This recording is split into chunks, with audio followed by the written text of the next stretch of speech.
1645. C'est là que notre enquête commence. Non loin de la ville de Rennes-le-Château. Un berger y réalise une découverte qui marquera le début de cette histoire extraordinaire. Ignace Paris mène ses brebis sur les terres escarpées de la région, lorsque l'une d'entre elles tombe dans un trou. Le berger, après avoir péniblement rejoint la bête dans cette cavité obscure, y découvre avec étonnement un ensemble de squelettes, de crânes, mais aussi des poignées entières d'innombrables pièces d'or dissimulées sur le sol et dans des coffres. À qui appartient ce trésor? La légende raconte que ce trésor pourrait être celui des Templiers, ou même celui des Cathares qui ont jadis occupé la région.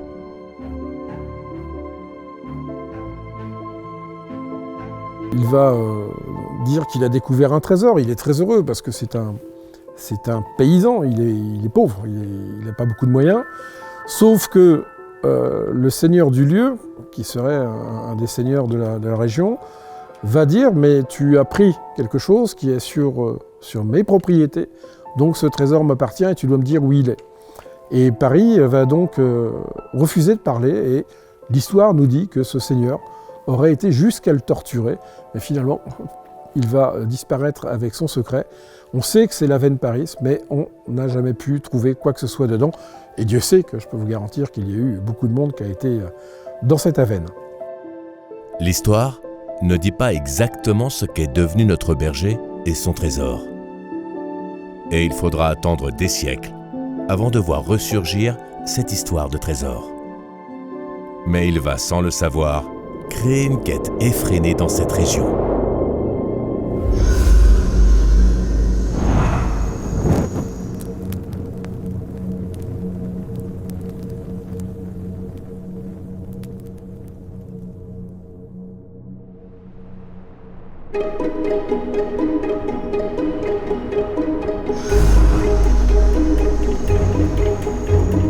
« 1885. C'est ici que reprend notre histoire, avec l'arrivée d'un personnage qui va bouleverser le calme paisible de ce petit village de l'Aude. Béranger Saunière est un modeste curé de campagne, lorsqu'il se voit attribuer la petite église désolée de Sainte-Marie-Madeleine, l'église paroissiale de Rennes-le-Château.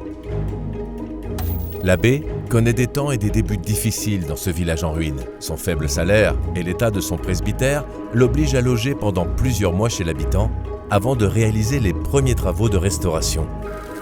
L'abbé fait très vite la rencontre de la famille Desnarnaud. Et il prendra pour servante la jeune fille de la famille, Marie Desnarnaud, âgée d'à peine 20 ans. Et elle devient très vite une personne très importante pour l'abbé. Certains habitants pensent même que Marie Desnarnaud est bien plus qu'une servante. Très vite, l'abbé fera l'unanimité dans son village auprès de ses fidèles, qui le désignent comme bel homme et charismatique. Ses débuts difficiles et ses conditions ne pouvaient lui laisser espérer un jour prétendre à la fortune qui le rendra si célèbre. En 1887, l'abbé entreprend les premiers travaux de restauration dans son église, et qui ne seront que les prémices de ce que le jeune abbé va réaliser par la suite. Béranger Saunière commence par rénover l'autel. En le démontant, il trouve des documents dans un des piliers sculptés d'époque carolingienne qui soutient l'autel. Sur le sol, face au maître-autel, se trouve une énorme dalle de pierre que l'abbé ordonne de desceller et de soulever. Cette dalle, une fois retournée, laisse apparaître d'anciennes gravures d'époque carolingienne. Par cette action, il met au jour sous cette dalle une cage qui contient un récipient, une houle remplie d'objets brillants et de pièces d'or. Et Saunière comprend très vite qu'il est tombé sur un magot. Des pièces, peut-être des bijoux, je ne sais pas trop, ça on n'a pas de détails, mais par contre on sait qu'il trouve quelque chose. L'abbé tentera de minimiser cette découverte face à ces témoins curieux. Et il congédia les 2 ouvriers en prétextant l'heure du déjeuner. Ces ouvriers évincés de cette découverte ne manquent pas d'ébruiter que l'abbé a mis au jour un trésor. Et en effet, l'abbé semble avoir trouvé quelque chose d'important. Il va s'enfermer dans l'église pendant 10 jours, ça on le sait. Au bout de 10 jours, les travaux reprendront avec d'autres ouvriers et c'est à partir de là que la vraie légende commence. Quelque temps plus tard, le carillonneur du village, Antoine Captier, découvre par hasard dans une colonne de bois une étrange cavité. Et il y découvre une fiole de verre qui contenait un vieux parchemin. Ce parchemin fut directement remis à l'abbé, qui déclare qu'il n'a pas d'importance. On ne connaîtra jamais le contenu de ces parchemins que Béranger Saunière a gardé secrètement pour lui. Mais c'est alors que Béranger Saunière prit de curieuses décisions. L'histoire raconte que lors d'un voyage à Paris, l'abbé aurait fait déchiffrer ces parchemins et il profite de ce voyage pour se procurer au Louvre la copie d'une célèbre peinture. Les bergers d'Arcadie de Nicolas Poussin, réalisés à la même époque que le berger Ignace Paris. Cette peinture semble être codée et indiquer un secret, car on y voit 3 bergers se pencher sur une tombe et sur laquelle est inscrit « Et in Arcadia ego ».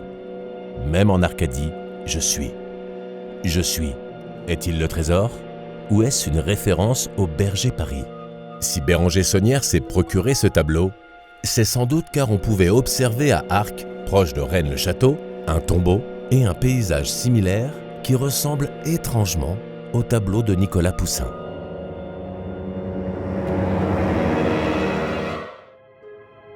Nicolas Poussin était au fait d'un secret particulier lié à quelque chose, ou en tout cas d'un trésor, qui se trouverait dans la région de Rennes-le-Château. Depuis la découverte de ces parchemins, Béranger Saunière adopte un comportement curieux. Car l'abbé entreprend secrètement la nuit des travaux dans le cimetière qui jouxte son église, toujours accompagné de sa fidèle complice, Marie Desnarnaud. Que cherchait-il?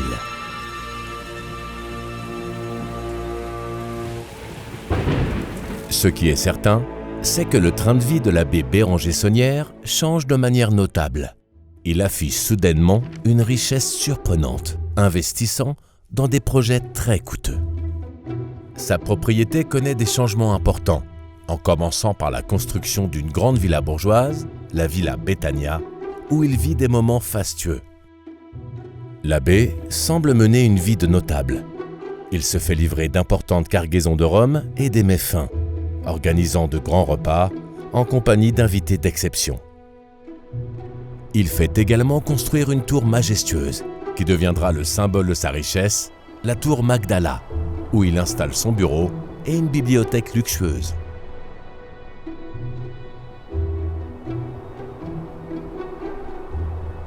Il fait également construire une magnifique serre, l'Orangeraie, où il fait pousser des plantes exotiques.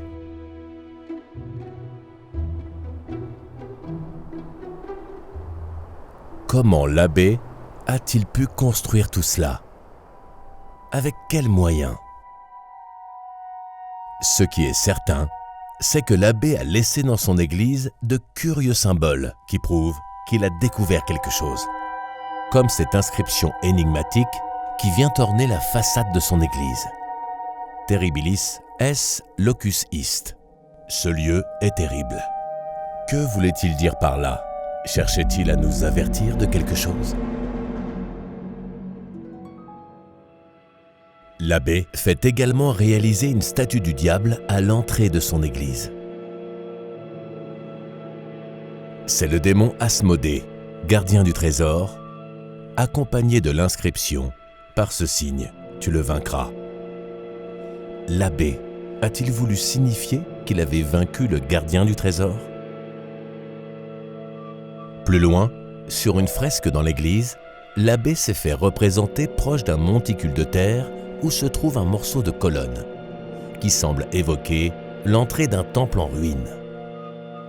Est-ce que Saunière nous dit que quelque part, il y a un temple ancien dans lequel il aurait pu trouver quelque chose, qu'il regarde le sol de la colline, donc peut-être sous le sol de la colline, c'est une des hypothèses. Plus curieux, encore ici la représentation d'un berger et sa brebis. Est-ce une représentation du berger Ignace Paris le premier qui aurait découvert ce trésor? La légende du trésor de l'abbé Béranger Saunière et les questions qu'il soulève disparaîtront avec lui lors de sa mort en 1917, laissant Marie de Narnaud seule héritière du domaine de l'abbé.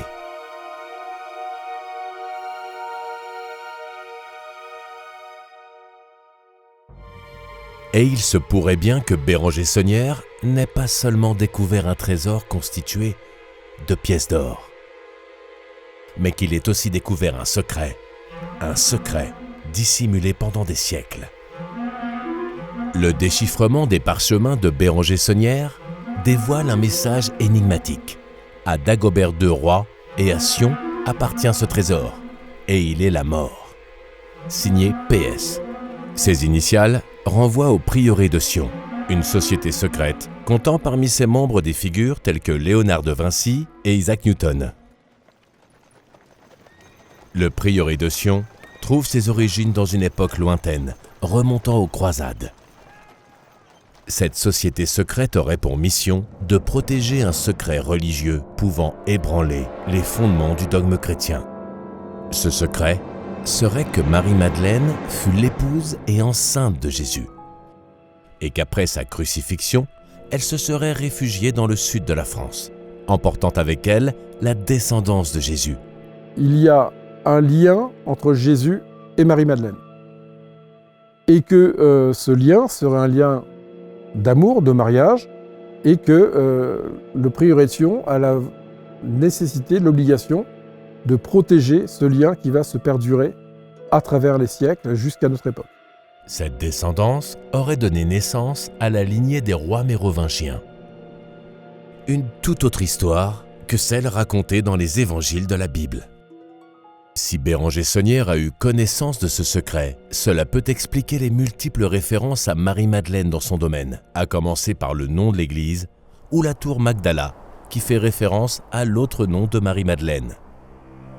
L'abbé a-t-il découvert ce secret? Un élément troublant vient apporter une réponse, car l'abbé aurait fait de terribles confessions avant de mourir. Que lorsque Jean Rivière, le curé d'Esperanza, redescend de la chambre de Saunière, il est bouleversé, il n'est pas bien. Et là, il annonce aux personnes qui sont là qu'il n'a pas pu donner l'extrême onction à Béranger Saunière parce qu'il est trop lourd de péché.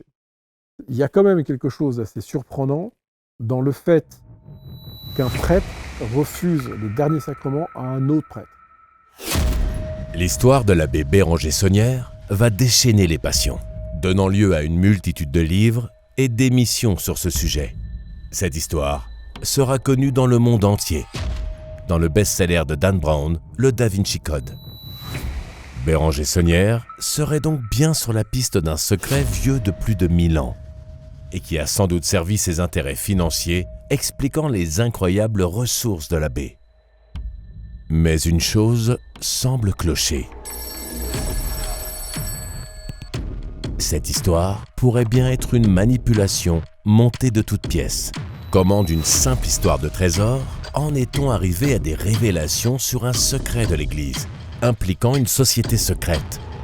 Dans cette enquête, certains points continuent de soulever des interrogations, compromettant ainsi la crédibilité globale de cette histoire.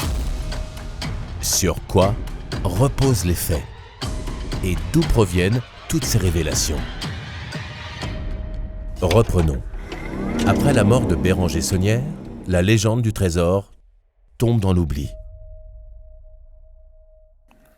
Alors, la légende du trésor de Rennes-le-Château, elle existe dès après la mort de l'abbé Saunière, mais un homme va jouer un rôle fondamental dans sa diffusion, c'est un certain Noël Corbu. Noël Corbu, il arrive plusieurs années après la mort de Béranger Saunière, à un moment donné, dans les années 40, où Marie est encore vivante et habite toujours dans le domaine, puisqu'elle a hérité du domaine. Et donc Marie des Narnaud vit toujours dans le domaine de l'abbé Saunière qu'elle n'a jamais pu quitter.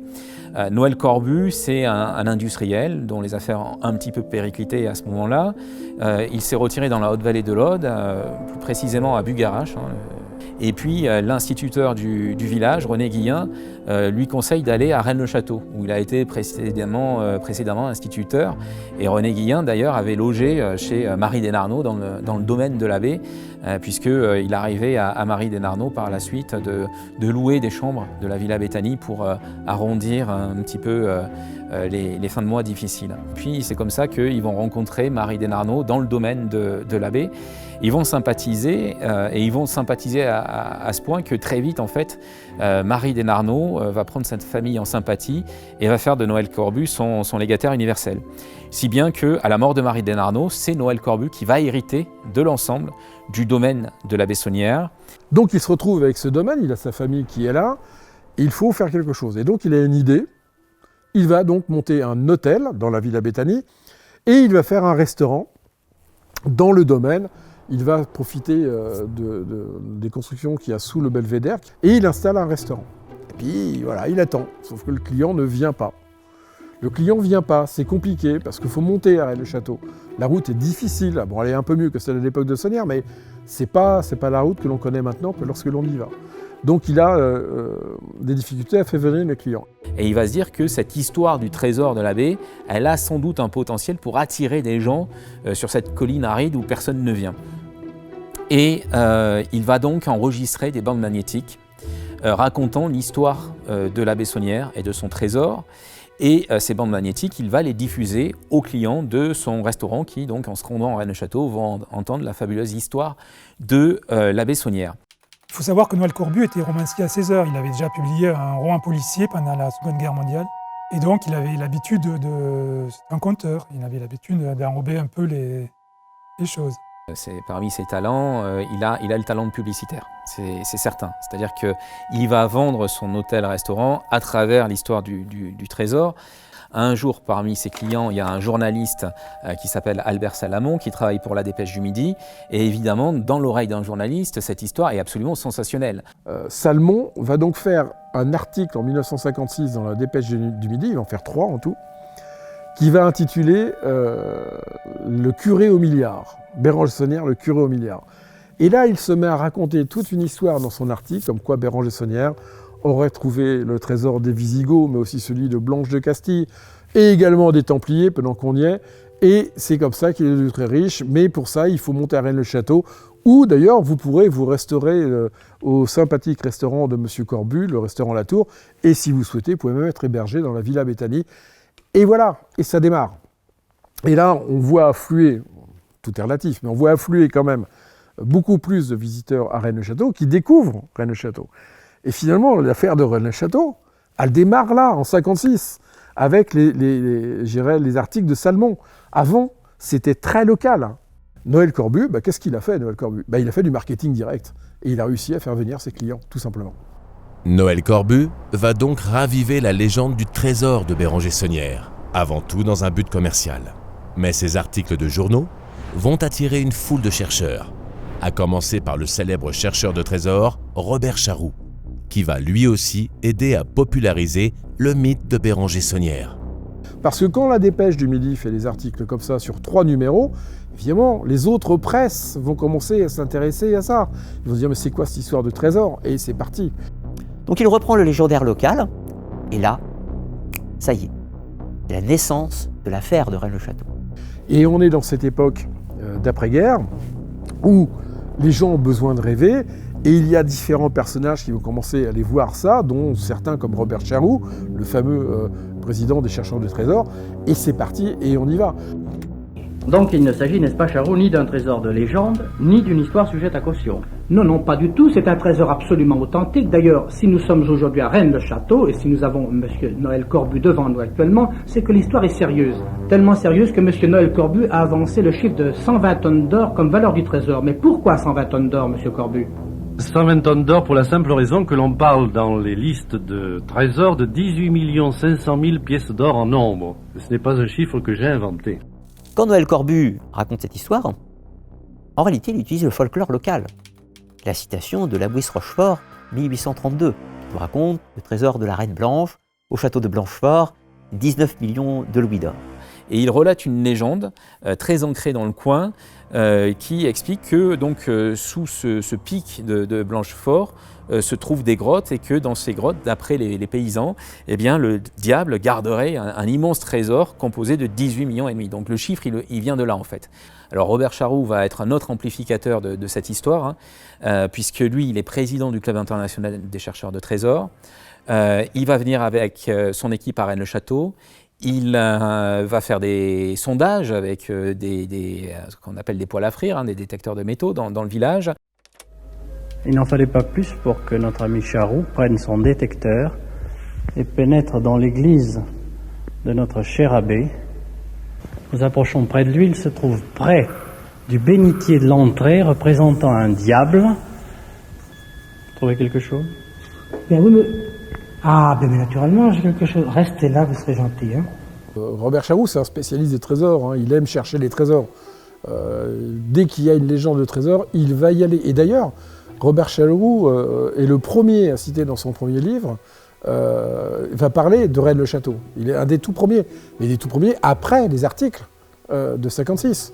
Et Robert Charroux est un homme qui est très médiatique à l'époque, qui a accès à la presse nationale et qui a accès aussi aux médias nationaux, à la radio notamment. Donc il va y avoir à partir de là une aura nationale à cette histoire et on va voir des chercheurs arriver d'un petit peu partout en France à Rennes-le-Château et ces chercheurs-là vont régulièrement alimenter la presse locale à travers leur promesse de trouver quelque chose. Oui, ben je crois qu'ici, dans cette église, nous perdons notre temps, n'est-ce pas, Charroux? Bien, on ne sait jamais, mais il est certain que des milliers de chercheurs viennent chaque semaine ici, ou chaque année tout au moins, et le dimanche, c'est une véritable razzia, un véritable commando qui vient de Carcassonne pour essayer de retrouver les fabuleux milliards. À ces années-là, effectivement, plusieurs équipes de chercheurs de trésors étaient à l'œuvre et ils creusent un peu partout dans le village, si bien qu'en 1965, la municipalité interdira les fouilles. Mais l'histoire de Robert Charroux reste assez courte et assez insolite. Ça a popularisé un petit peu plus l'affaire, ça lui a donné un petit peu plus de rayonnement, mais on était encore sur une simple petite affaire de trésor, si je puis dire. Au tout début, cette première génération, on va l'appeler comme ça, cherchait de l'or sonnante et trébuchante. Mais, et ça c'est très important à prendre en compte, si on était resté sur une simple chasse au trésor, il est clair et net qu'aujourd'hui on ne parlerait plus de Rennes-le-Château. Donc si on en parle encore aujourd'hui, ce n'est pas à cause de cette première génération. Ces différents coups de projecteur sur l'histoire de Bérenger-Saunière vont permettre de nombreuses révélations. Dans le livre de Gérard de Sède, L'or de Rennes, publié en 1967, on découvre pour la première fois le parchemin codé de Bérenger-Saunière. Alors ce livre-là, c'est le premier livre entièrement consacré à l'affaire de Rennes-le-Château. C'est le tout premier à apparaître qui ne parle que de ce sujet-là. La précédente occurrence livresque, c'était dans Trésor du monde de Robert Charroux, où un chapitre était consacré à l'affaire de Rennes. Mais là, L'or de Rennes de Gérard de Sède ne parle que de Rennes-le-Château. Et il va y avoir un changement de paradigme tout à fait saisissant et qui explique sans doute qu'on parle encore aujourd'hui de l'affaire de Rennes-le-Château, parce que ce livre va avancer une nouvelle hypothèse. Alors, il y a deux choses dans ce livre. Premièrement, c'est qu'il nous raconte la vie de l'abbé Saunière telle qu'elle n'avait pas été racontée jusqu'à présent. Ça devient un véritable roman. Il y a le trésor, mais il n'y a pas que ça. Il y a les parchemins, on nous montre les parchemins qu'il aurait trouvés dans l'église. On nous explique que ces parchemins présentent des anomalies, que Saunière a remarqué ces anomalies, qu'il s'en est ouvert à son évêque et que son évêque l'a envoyé à Paris.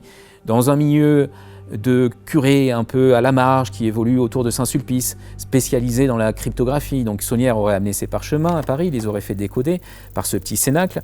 Il se serait rendu au Louvre, il aurait acheté une copie d'un tableau de Nicolas Poussin, il aurait rencontré Emma Calvé, la grande cantatrice de l'époque, il aurait une relation passionnée avec elle, puis il revient à Rennes-le-Château.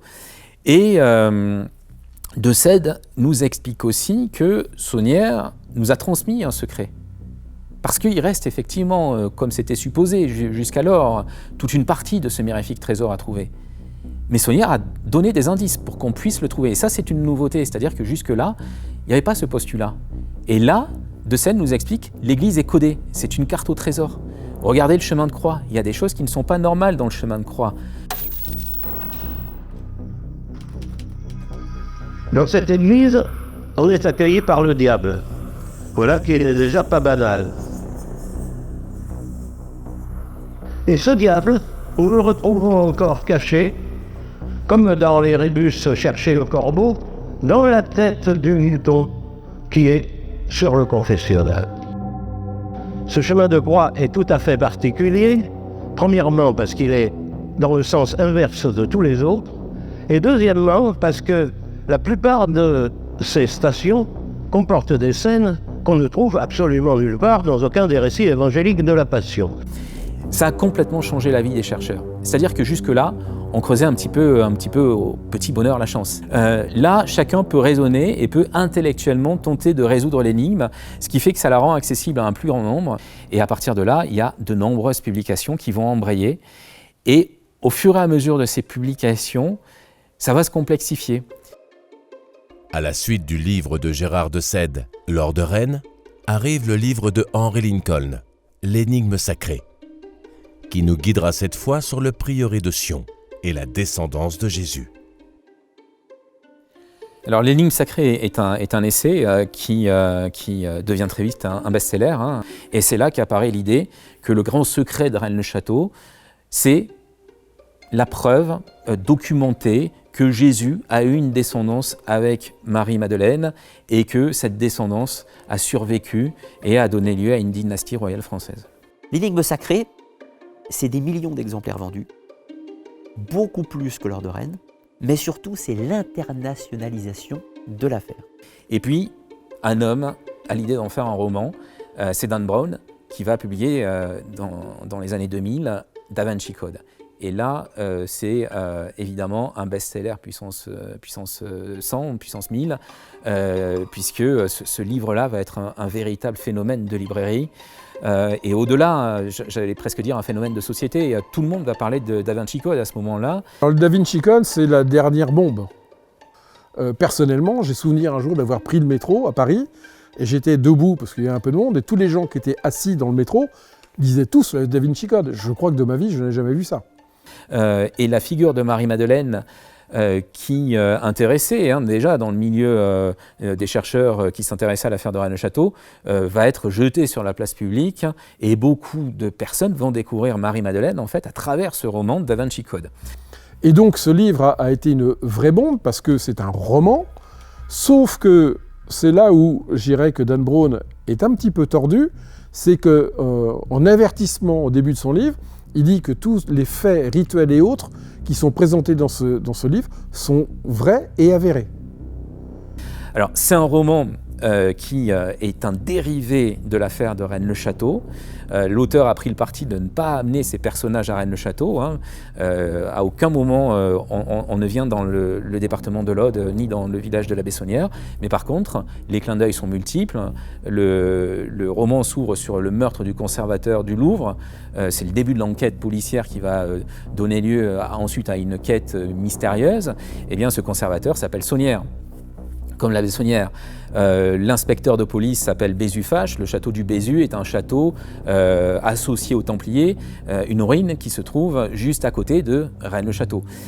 Et puis quand le film va sortir en salle, donc réalisé par Ron Howard, inspiré du roman, eh bien le réalisateur du film, Ron Howard, a rajouté encore d'autres clins d'œil très discrets, des fois subliminaux, à l'affaire de Rennes-le-Château. Il y a notamment une scène qui est très marquante. C'est un repas entre ecclésiastiques, on voit passer une bouteille de vin très rapidement. Si on fait un arrêt sur image à ce moment-là et qu'on regarde l'étiquette, on a la tour Magdala sur cette étiquette, et le vin s'appelle Château Rennes, 1976. Donc voilà, on a clairement un clin d'œil à Rennes-le-Château et une signature. Da Vinci Code, en fait, sans l'affaire de Rennes-le-Château, n'aurait jamais vu le jour. En réveillant l'histoire de la Bessonnière, Noël Corbu a déclenché une quête fascinante. Et grâce à lui, de nombreux livres ont émergé sur ce sujet.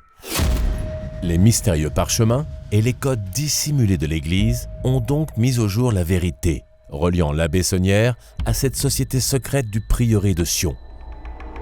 Sans la publicité faite par Noël Corbu, le secret de Béranger Saunière serait sans doute resté irrésolu. Cette histoire semble sérieuse et complète, car elle repose sur des preuves et de nombreux documents qui permettent d'étayer les faits.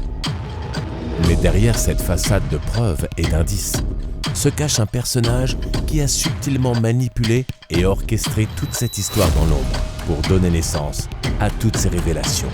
L'enquête nous mène directement à un personnage énigmatique, Pierre Plantard.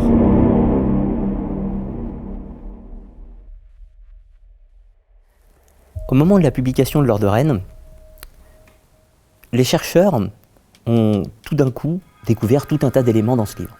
Un voyage à Paris, des trésors, des parchemins codés, une cantatrice d'opéra versée dans l'ésotérisme qui aurait été en relation avec Béranger Saunière, un abbé parisien qui décode des parchemins, des sociétés secrètes dans l'ombre et tout un tas d'autres choses.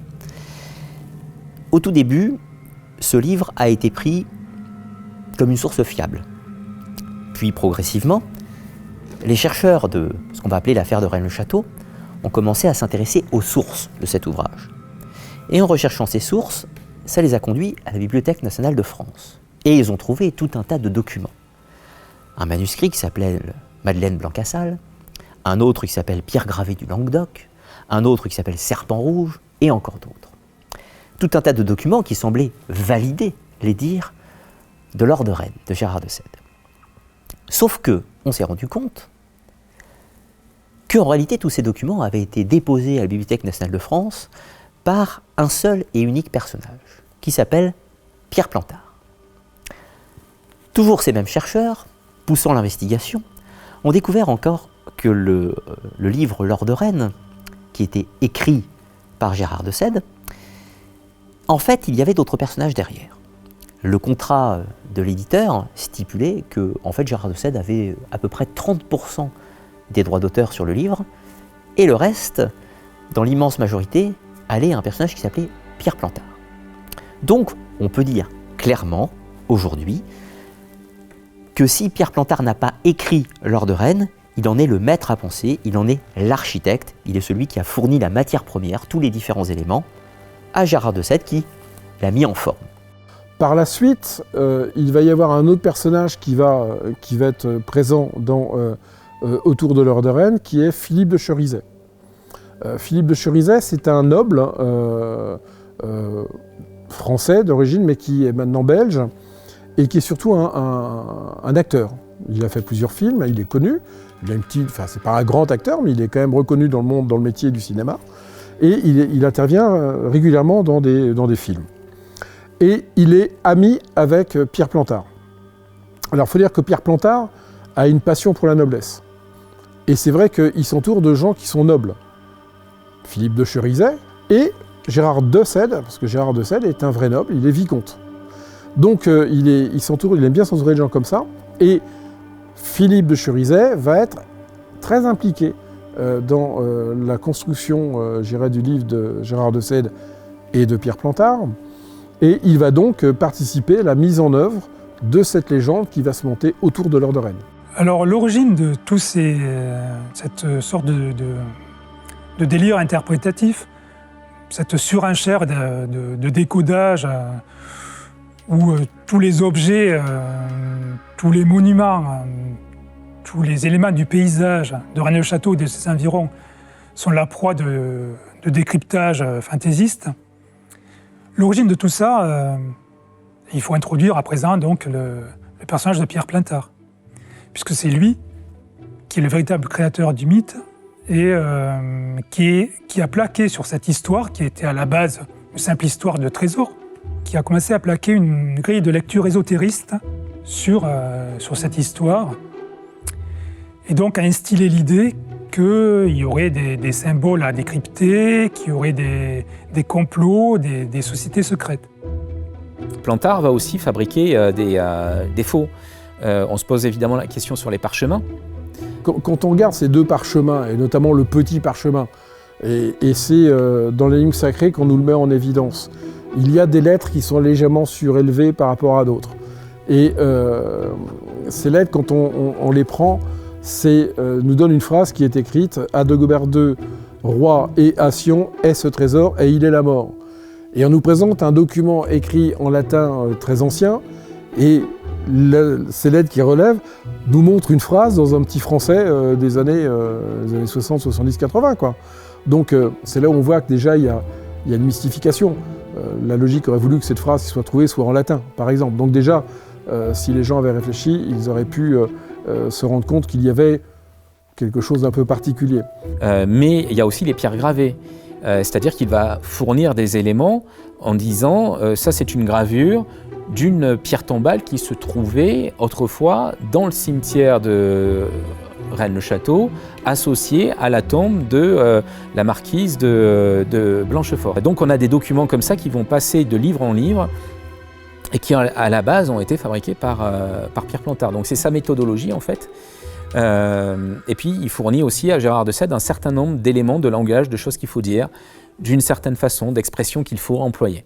Voilà, son influence va se dérouler de cette façon-là. Mais tous ces documents vont permettre de créer la légende qui va surtout se structurer sur l'énigme sacrée.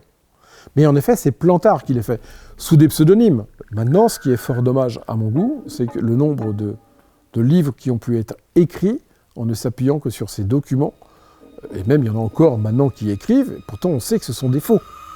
Pierre Plantard a donc manipulé plusieurs auteurs et fourni toute une base de faux documents pour établir le récit fantastique de Béranger Saunière. Dans un documentaire de Henry Lincoln, qui reprend la thèse de l'énigme sacrée, Pierre Plantard apparaîtra cette fois à visage découvert, comme un membre du prieuré de Sion et comme un descendant des rois mérovingiens.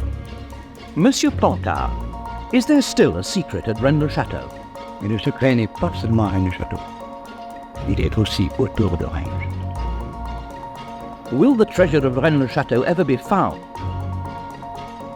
Si vous me parlez d'un trésor matériel, nous ne parlons pas de trésor matériel. Disons simplement qu'il existe un secret à Rennes-le-Château. Il est possible qu'il existe autre chose autour de Rennes. And how does Poussin fit into this story? Effectivement, dans le tableau de Poussin, il y a certaines révélations. Poussin est un initié. Il a donc construit son tableau en initié. Mais dans l'histoire, il n'y a pas que lui. Il y a d'autres personnages. Vous savez, les arts étaient une forme d'expression où la vérité se trouvait cachée derrière des symboles. Can you tell us whether the Priory of Zion still exists today? À l'heure actuelle, Sion existe toujours. L'un de ses derniers membres, un de ses derniers grands maîtres, c'était Jean Cocteau. Tout le monde le sait. Oui, on a toute une liste de grands maîtres du prieuré de Sion, mais une liste entièrement fictive. Monsieur Plantard, over the centuries you have, how shall I put it? You have supported the Priory of Zion. Nous avons soutenu Sion. Et Sion nous a soutenus. Oui. Quoi oui? Nous, je parle de la lignée mérovingienne, car notre lignée est issue de Dagobert II. Les Mérovingiens, ce sont eux qui ont fait la France. Sans eux, il n'y aurait pas de France. Les Capétiens, les Carolingiens, ils ont suivi la ligne des Mérovingiens. Les Mérovingiens représentent la France. Si je puis prendre cette expression, il pète un câble. Quand il va finir par dire que non seulement les Mérovingiens sont les descendants de la lignée christique, pourquoi pas, après tout, on ne sait pas, j'en sais rien. Mais il va finir par dire, non seulement ils le sont, mais moi je suis le dernier mérovingien, et comme je suis le dernier mérovingien, je descends de Jésus. Et ça, il va le dire sur les antennes, je ne sais plus si c'est France Inter ou Europe 1, mais il va le dire en radio. Au-delà des déclarations de Pierre Plantard sur sa descendance mérovingienne, qui serait sauvegardée par le prieuré de Sion, une question se pose. Le prieuré de Sion existe-t-il vraiment? Là, le prieuré de Sion, il existe réellement. Sauf que si on s'intéresse à ses statuts, on s'aperçoit que c'est une société de gestion de copropriété entre voisinages. Alors, à l'origine, le prieuré de Sion est une banale association loi 1901 dont les buts originels concernait des locataires d'un immeuble à Annemasse, en Haute-Savoie, où habitait à l'époque Pierre Plantard. Donc quelque chose de très prosaïque.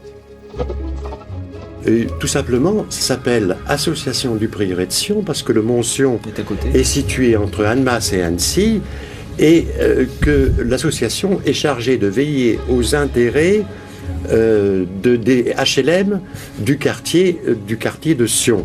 C'est tout. Rien à voir avec l'ésotérisme et les traditions ésotériques.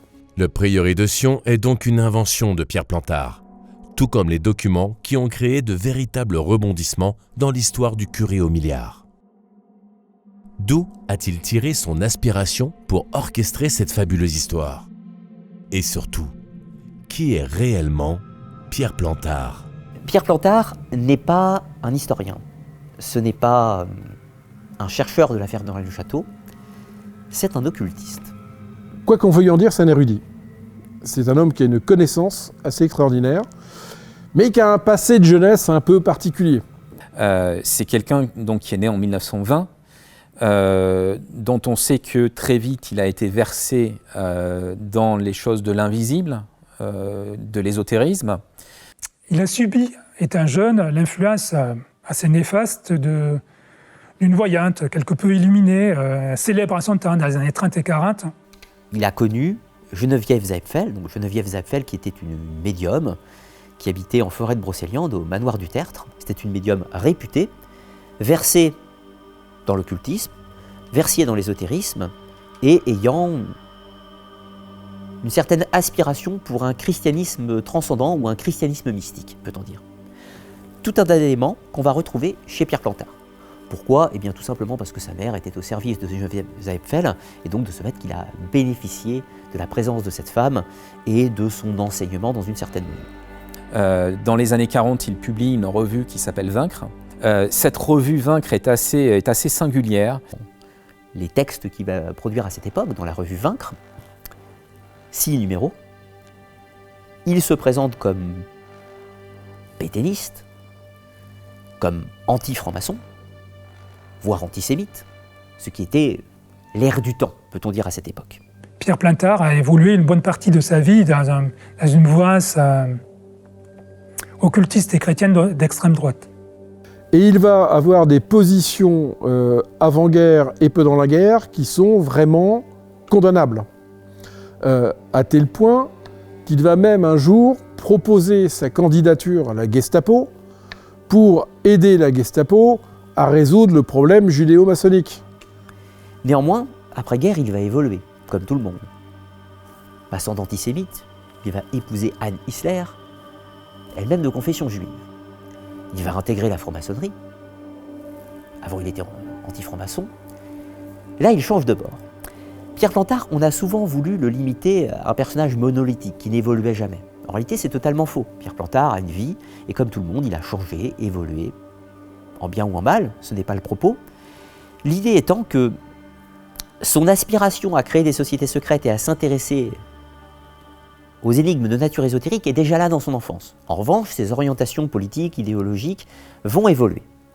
Dès l'âge de 20 ans, il est obsédé en fait par l'Atlantide, la Lémurie, l'histoire d'une humanité cachée finalement, d'une science primitive, d'une tradition primordiale cachée et de l'existence de sanctuaires, d'Agartha en fait, de lieux souterrains où cette science atlantéenne ou lémurienne aurait été mise à l'abri. Alors très jeune, Plantard conçoit qu'à côté de l'histoire officielle qu'il estime être matérialiste, qu'à côté de la science officielle qu'il juge matérialiste, il y a une autre science, une autre histoire, et il est alimenté par toutes ces lectures. Il est alimenté notamment par une figure qui est déterminante pour lui, c'est celle de Paul Lecourt. Qui lui était une sorte d'ésotériste chrétien, obsédé par le prétendu complot judéo-maçonnique. Paul Lecourt, fondateur de la Société d'études atlantéennes et puis d'Atlantis. Paul Lecourt qui est vraiment une figure majeure pour Pierre Plantard, il le cite dès ses premiers écrits, Et Paul Lecourt postule que l'Atlantide a existé et que la science atlante a survécu et qu'on peut la retrouver en étudiant les mythes et les religions et les vestiges du passé de façon comparée. C'est vraiment le propos du groupe Atlantis, de la révélation première perdue qui aurait transité par différentes civilisations, notamment les Égyptiens et les Celtes. Là où ça devient complexe, c'est que ces préoccupations qui sont propres à Pierre Plantard, il les a accolées, il les a fusionnées à ce qui existait de l'affaire de Rennes-le-Château de l'époque, c'est-à-dire la vie insolite de Béranger Saunière, ajoutée à l'affaire de Noël Corbu qui parle de ce trésor et qui a amené toute une première génération. Et Pierre Plantard, lui, a été à Rennes-le-Château, il a connu Charroux, il a connu Corbu, et donc c'est Pierre Plantard qui est un homme qui sait raconter les histoires, mais qui, entre guillemets, qui ne sait pas les écrire. Et il a besoin d'une plume. Et il a déjà utilisé la plume qu'il va choisir. C'est donc Gérard de Sède, avec qui il a déjà travaillé quelques années auparavant, dans l'écriture d'un premier livre qui s'appelle « Les Templiers sont parmi nous ». Et donc, en effet, Gérard de Sède, sous l'impulsion et sous l'égide de Pierre Plantard, va écrire L'Or de Rennes. Et alors là, autant que Charroux était connu par les chercheurs de trésors, autant que L'Or de Rennes, lui, va impacter tous les fans d'ésotérisme, de recherche de trésors et de mystères des années 60, puisque L'Or de Rennes sort en 1967. Et là, on pourrait se dire, Pierre Plantard invente quelque chose de totalement fantasque, totalement abracadabrant.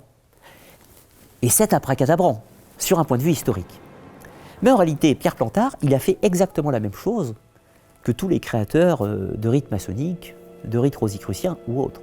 Raconter un mythe, une belle histoire, se rattachant à un passé glorieux, toujours la même chose, hein, soit les cathares, soit les templiers, soit des bâtisseurs des anciens temps. Mais en soi, Pierre Plantard a repris exactement le même modèle de création mythique des autres sociétés initiatiques qui l'ont précédé.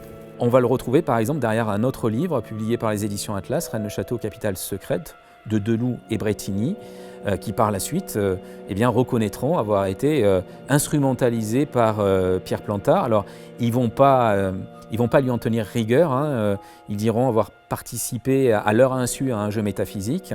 Ça va être plus compliqué quand De Sède se rendra compte qu'il a été abusé par Plantard. Ça va être plus compliqué quand Jean-Luc Chaumeil, qui fait partie de ces auteurs instrumentalisés par Plantard, se rendra compte de ça.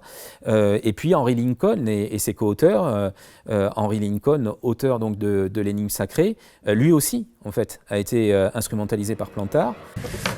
Pierre Plantard était un homme habillé en costume 3 pièces, style 1930, une sorte de Mad Max, un médium faisant tous les métiers du monde, ne vous regardant jamais les yeux dans les yeux, l'œil fuyant et sortant les documents de ses poches, de son chapeau, d'un peu partout, dessous la table avec une facilité exemplaire. Pour vérifier ses dires, il fallait à la fois retrouver ses anciens amis, voir où il avait habité, notamment à un moment il avait habité au 35 avenue Victor Hugo, et là il disait qu'il habitait au 2e étage chez le comte de Bueil. Quand je suis allé voir la concierge en 1970, je me suis aperçu qu'il habitait en fait au 4e étage dans une mansarde. Voilà le personnage. C'est un homme qui sait se mettre en scène. Je pense que c'est important parce que pour comprendre son influence, il faut se dire que c'est un magicien. Henry Lincoln que j'avais rencontré donc m'avait témoigné de certains faits intéressants et significatifs de ce point de vue. Par exemple, quand ils se rencontraient à Paris avec Pierre Plantard ne consommait jamais rien. Il pouvait se retrouver dans un café parisien, dans une brasserie. Pierre Plantard ne consommait jamais rien, ne buvait jamais rien devant lui. Évidemment, il y a des croyances comme ça qui entourent les maîtres spirituels dans tout un tas de traditions ésotériques. Donc, ça lui donnait une dimension particulière à Pierre Plantard. Et un jour, Henry Lincoln est surpris de voir Plantard commander un café. Et il le regarde de façon un petit peu étonnée. Et Plantard, avec cet air mystérieux qu'il habitait, lui dit « Maintenant, avec vous, je peux ». Donc, voilà, il y a à la fois la mise en scène et puis il a cette façon de faire rentrer dans un petit cénacle, donc de fidéliser en quelque sorte, parce qu'il y a ce prestige d'entrer voilà, dans le petit cercle des proches, et il a beaucoup joué de ça pour exercer de son influence. Pierre Plantard a été entendu par la justice, par le juge Thierry Jean-Pierre, à qui il a avoué effectivement avoir tout inventé. Et là, il se passe quelque chose. Pas mal de choses lui tombent dessus, dont les services de l'État, parce qu'il a des liens avec des personnages un peu complexes comme De Grossouvre et ce genre de gens. Et globalement, on lui demande maintenant, stop, on arrête les bêtises là. Et il se fait entourer de gens qui le calment. Et à partir de ce moment-là, Pierre Plantard, on n'entend plus parler. Pierre Plantard a donc grandement influencé l'histoire de Rennes-le-Château, en créant un jeu de pistes et toute une série de faux documents qui ont orienté de nombreux auteurs pour donner à l'histoire de Béranger-Saunière une dimension spectaculaire. Noël Corbu a permis la naissance de cette quête extraordinaire, grâce aux articles du curé au milliard. Mais ce point de départ lancé par Noël Corbu, qui semblait être le mieux placé pour parler de Béranger-Saunière, comportait déjà des erreurs grossières.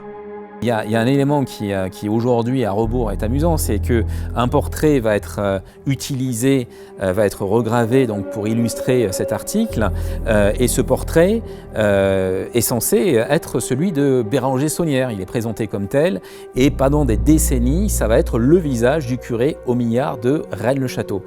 Sauf que, bien plus tard, dans les années 90, un chercheur qui s'appelle Alain Ferral va décider de faire expertiser cette photographie-là de Béranger-Saunière en la rapprochant d'autres photographies de Béranger. Et on va se rendre compte à ce moment-là que ce n'est pas le même visage et que donc celui qui est passé pour des années durant comme étant Béranger-Saunière, en fait, était son frère, Alfred Saunière. Les deux portraits ont été confondus par les premiers à s'intéresser à cette histoire, en l'occurrence Noël Corbu. Et pendant des années, on a pris en fait Alfred Saunière pour Béranger-Saunière. On voit bien que, par ce simple détail, que la belle époque où vivait l'abbé Saunière était déjà lointaine dans les esprits, puisque personne ne s'est aperçu en fait que la photo censée représenter Béranger-Saunière en fait montrait son frère. Si on enlève toutes les inventions et les manipulations qui ont permis cette histoire, il ne reste plus qu'un personnage qui rend encore cette enquête irrésolue. Béranger-Saunière. Par quels moyens ce petit curé de campagne, aux revenus modestes, a-t-il pu ériger toutes les splendides constructions de son domaine? Cette question reste encore la plus importante dans cette enquête. A-t-il réellement découvert un trésor? Et que faut-il penser des témoignages qui nous sont parvenus sur les découvertes de l'abbé? Et surtout, qui est vraiment Béranger-Saunière? Alors Béranger-Saunière, c'est un garçon du pays. Il va naître dans un village qui se trouve au pied de la colline de Rennes-le-Château, qui s'appelle Montazel. C'est un local. Il connaît bien les personnes, il connaît le patois local. Il est vraiment sur ses terres. Il est d'une famille pas pauvre, pas riche. C'est une famille qui est plutôt confortable, qui ont plusieurs enfants, Alfred Saunière et Béranger-Saunière, qui vont donc pouvoir accéder à la prêtrise, donc ils vont faire le cursus de l'Église catholique romaine. Et il va donc arriver dans ce village et même le presbytère n'est pas habitable. Le presbytère n'est pas du tout habitable. Il est obligé de demander à être hébergé par une femme qui s'appelle Alexandrine Marot, qui va l'héberger pendant un certain temps, jusqu'à temps que le presbytère puisse être remis en état. Rennes-le-Château, c'est un village qui est extrêmement pauvre. Et ce n'est qu'un village de paysans, mais la vie est dure. C'est très compliqué. C'est un village qui est sur un piton, si je puis dire, donc très isolé. Il n'y a qu'une route qui monte à Rennes-le-Château, et quand je dis route, c'est une façon de parler. À l'époque, c'est plutôt un chemin muletier qui monte jusqu'à Rennes-le-Château. Les poules se promènent dans l'église, la messe n'est plus dite depuis des années, parce que les prêtres ne veulent plus monter là-haut, parce que les gens de Rennes-le-Château sont considérés comme étant des mécréants. Hein. Il trouve une église à l'état de ruine hein, quand il arrive. Très vite, il se met à la restaurer. Et puis surtout, il bâtit un domaine somptueux avec une villa style Renaissance, une tour néo-gothique, parc, jardin, tour de verre, etc. Il reçoit avec faste et progressivement va se cristalliser autour de lui l'idée qu'il a trouvé un trésor, puisque évidemment, ses revenus de prêtre, hein, de modeste curé de campagne, ne peuvent pas justifier ses dépenses. Mais alors, que sait-on réellement des découvertes que l'abbé a faites dans son église? De cela, il ne nous reste que des témoignages oraux qui divergent. Et certains doivent être sujets à caution. Et enfin voilà en tout cas ce que nous raconte ce témoin.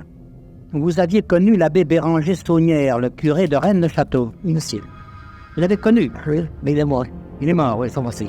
Et vous l'avez aidé, je crois, au cours de fouilles qu'il a faites. Oui, j'ai empoigné, j'ai travaillé. Alors, le curé vous a demandé de faire quoi là-bas? C'est la fosse. De la fosse? Alors, moi, avant que je trouve la fosse, j'ai trouvé quelque chose. Vous avez creusé un trou où?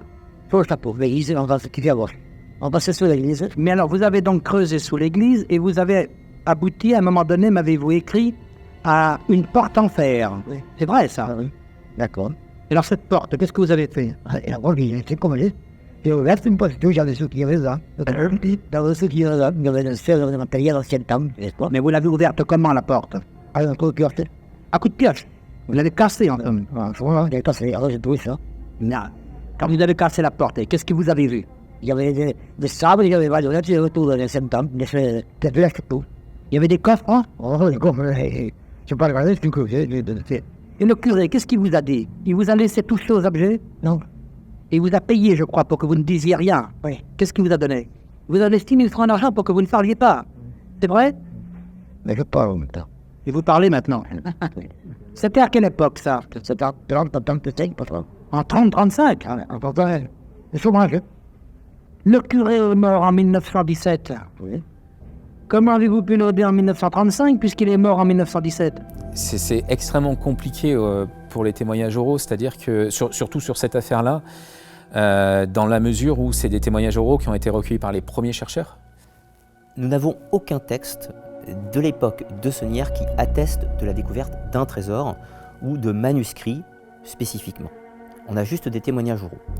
Au niveau des éléments de nature archéologique, si l'on peut dire, on a la dalle des chevaliers, on a le pilier dit visigothique. Donc le seul élément véridique attesté, c'est la dalle des chevaliers, qui elle a une vraie valeur archéologique puisqu'elle est d'époque carolingienne. Mais c'est le seul élément intangible que Béranger Saunière a découvert. Ses archives personnelles montrent qu'il a découvert un tombeau dans l'église, qui n'est guère original. Donc avec cette dalle des chevaliers. C'est tout ce que l'on a comme archives contemporaines des faits. Tout le reste, c'est des affabulations très largement postérieures. Du vivant de Saunière, on ne parle pas du trésor. On a le cas de personnes qui se méfient de lui, comme le docteur Espezel qui croit qu'il est un agent allemand, qui pense que le domaine est une sorte d'avant-garde allemande pour installer des canons. Donc certains ont ce regard sur lui, très hostile, mais pour autant, on n'a pas de trace écrite à cette époque-là de la rumeur du trésor. Au niveau de la découverte ou prétendue découverte des parchemins, on a plusieurs témoignages qui se recoupent, mais qui sont très légèrement différents. On a la découverte possiblement dans un pilier creux de l'église, possiblement dans un balustre, possiblement sous une dalle au sol. Parfois on parle de parchemins, parfois on parle de petits documents manuscrits de l'époque. Donc les témoignages ne sont pas équivalents. En revanche, il a trouvé, on va dire, des papiers. Ces papiers ont été confiés à la mairie. Et là, après, ils ont disparu. Qu'est-ce que l'on sait concrètement? On sait que Béranger Saunière a entrepris des travaux de rénovation dans son église, et notamment le fait de remplacer le maître-autel. Là, il y a eu un don pour cela. Madame Cavaillé qui a payé un nouveau maître-autel. Donc de ce fait, il a embauché des personnes pour changer cette pièce du décorum. Et de là, il a fait une découverte. Alors on a des témoignages oraux qui l'attestent. Un témoignage oral n'est jamais une preuve absolue. Néanmoins, c'est quand même de bonnes pistes de réflexion pour la suite. Donc il a fait une petite découverte. On parle d'une houle, d'une petite marmite avec d'après Béranger Saunière de l'époque, des médailles de Lourdes, probablement des pièces d'or, ce qui n'a rien d'incohérent. On sait que près d'un siècle avant, l'abbé Bigoud, qui officiait dans cette église, avait fui les révolutionnaires, et il est tout à fait possible qu'il ait caché un petit magot dans l'espoir de le récupérer a posteriori, quand la révolution serait passée. Donc le fait que Béranger Saunière ait fait une première découverte n'a rien d'extravagant. En revanche, ça ne justifie pas la suite des événements. Ensuite, qu'est-ce qu'il a découvert d'autre? Bien, tout d'abord, on a directement dans son carnet une note du 21 septembre 1891 où il atteste découverte d'un tombeau, aujourd'hui plus lui. Pas beaucoup d'informations, un tombeau. Mais qu'est-ce que ça veut dire, un tombeau? Est-ce qu'on parle simplement d'une petite tombe dans l'église? Est-ce qu'on parle d'une crypte, comme certains iraient jusque-là? Là, on n'a aucune certitude. On a juste la note, comme quoi Béranger Saunière a trouvé un tombeau. Ensuite de cela, on sait que Béranger Saunière va faire des fouilles dans le cimetière de l'église, en 1895. Alors comment on peut le savoir? Parce qu'il y a 2 plaintes de la mairie pour demander aux prêtres d'arrêter de faire des fouilles dans le cimetière. Alors la justification de Béranger Saunière était de dire qu'il déplaçait des tombes afin de fabriquer un ossuaire. Mais pourquoi le faire de nuit, accompagné de sa servante? Cela pousse à l'interrogation et peut-être à l'imaginaire. Les témoignages et les actions de l'abbé ont suscité beaucoup d'interrogations, ce qui a permis de créer une aura de mystère autour de la vie de Béranger Saunière. Mais que pourrait-on dire des faits surprenants qui entourent l'abbé, comme son acquisition du tableau de Nicolas Poussin, son voyage à Paris, ou sa relation avec Emma Calvé, la grande cantatrice, du codage dans son église? Alors, ce qui est étonnant dans les bergers d'Arcadie, quand on regarde le tableau, c'est surtout ce tombeau qui est là. Il est massif et il est en pierre taillée. Et ce qui est d'autant plus étonnant, c'est qu'à côté d'un château, proche d'un village qui s'appelle Arques, il y a un hameau qui s'appelle les Pontilles. Et au Pontilles, il y a une élévation de terre, de roche. Et sur cette roche, il y a un tombeau qui a été construit. Et ce qui est très surprenant, c'est qu'il est quasiment à l'identique de la reproduction des bergers d'Arcadie. C'est-à-dire que ce tombeau semble être le même que celui peint par Nicolas Poussin. Sauf que l'on sait que ce tombeau a été construit bien après Nicolas Poussin, dans les années 1900 et quelques, par une famille qui s'appelait les Laurence, dans lequel ils avaient décidé de faire un tombeau familial. Ceci dit, ce tombeau, qui a existé jusqu'en 1981, je crois, était visible, mais les propriétaires du terrain en ont eu tellement assez de voir arriver des gens qui voulaient absolument voir ce tombeau et voir l'intérieur, qui était quand même un vrai tombeau, il ne faut pas l'oublier, il y avait des cercueils dedans. On a eu marre, on fait déposer les cercueils et les ont fait enterrer dans un cimetière, et finalement ils ont mis de la dynamite et ils ont fait péter le tombeau. Le voyage à Paris de Béranger Saunière a été raconté donc par Gérard de Sède dans L'Or de Rennes, en 1967. Là, on est sur ce qu'on pourrait appeler la belle histoire. On n'a aucune preuve historique que Béranger Saunière s'est rendu à Paris, encore moins qu'il aurait emmené des parchemins pour les faire traduire ou décrypter par Émile Hoffet, qui était tout jeune à cette époque. Alors, petite digression rapide, le Louvre n'a produit des reproductions de tableaux qu'à partir des années 1930-1940. Donc la supposition que Saunière ait pu ramener des reproductions est assez difficile à croire. Donc là, on est probablement sur une construction littéraire, une construction mythologique, orchestrée par Gérard de Sède, mais surtout par Pierre Plantard. Le fait que Béranger Saunière ait possédé plusieurs éléments qu'on va considérer comme insolites aujourd'hui, comme par exemple une photo de la cantatrice Emma Calvé, une reproduction des bergers d'Arcadie, des tableaux de Mouchat, connu pour ses aspirations ésotériques dans ses œuvres, sont autant d'éléments qu'on utilise aujourd'hui pour légitimer le possible secret de Saunière, de nature ésotérique ou religieux. Il y a une légende qui raconte qu'une grande dame qui vient de Paris avec une magnifique voix vient chanter à Rennes-le-Château avec un pianiste. C'est la fameuse légende de Emma Calvé qui rentre dans cette histoire. Et pourquoi elle rentre dans cette histoire? C'est tout simplement parce que dans les affaires de Béranger Saunière, on a découvert une photo d'Emma Calvé. Alors tout le monde s'est dit, bah oui, il la connaissait bien. Bah non, c'est raté parce que c'était les fameuses photos qu'on trouvait dans les chocolats Poulain. Et on sait que notre ami Béranger Saunière aimait beaucoup les chocolats Poulain. Ceci dit, il était aussi, je pense, très sensible au charme des femmes et qu'il a dû la trouver très belle. De ce fait, en soi, pris indépendamment, tous ces éléments ne sont pas forcément sulfureux ou énigmatiques. C'est le fait de les mettre ensemble, et encore une fois par l'œuvre de Gérard de Sède et surtout de Pierre Plantard, qui permet de mettre des focus sur ces différents éléments et ensuite d'en établir toute une mythologie, si l'on peut dire. Mais sur un plan concret, on n'a aucun élément qui permet de dire que Béranger Saunière s'est intéressé au-delà d'un aspect esthétique au berger d'Arcadie, qu'il ait été à Paris ou toutes les questions du même ordre. Aucun élément de la main de Béranger Saunière ne permet d'attester ou même de penser qu'il aurait eu la volonté de coder son église ou son domaine. Maintenant, au-delà de cela, n'oublions pas qu'il était prêtre. C'est un homme donc qui a une foi profonde et donc qui a un sens du sacré. Le fait qu'il a voulu donner un caractère sacré à ses constructions, lui donner un sens religieux, notamment par le nom des bâtiments, une certaine cohérence, une certaine symétrie, n'est pas forcément abracadabrant. Donc, on est sûrement sur une volonté de mettre du sacré. De là à parler de message ou de codage, il y a un pas. En faisant un petit détour par l'Église, si on prend tous les éléments ensemble, on est dans un tout petit édifice extrêmement chargé et on voit plein de bizarreries. Un diable, quelques fresques insolites, quelques statues qui, mises ensemble, donnent le nom du Graal pour certains. Donc évidemment, quand on surcharge tous les éléments d'un seul coup, on peut y voir un codage. Maintenant, si on les prend tous indépendamment, certains sont insolites, peu fréquents, mais pas forcément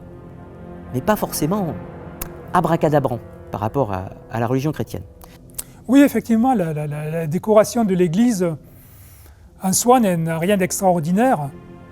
Le seul élément un peu original, c'est le diable, effectivement, qui a été créé spécifiquement pour l'église de Rennes-le-Château, mais la plupart des statues et objets qui décorent l'église de Rennes-le-Château ont été tout bêtement commandés sur catalogue. Donc c'est des objets fabriqués en série.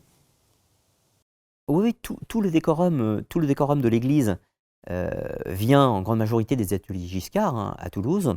Donc on sait d'où ils viennent, on sait comment ils sont fabriqués, on sait qu'il y a d'autres églises en France qui possèdent sensiblement le même chemin de croix et les mêmes statues. Je pense notamment à une petite église dans le Tarn, au Rialet, qui possède exactement le même chemin de croix que Rennes-le-Château.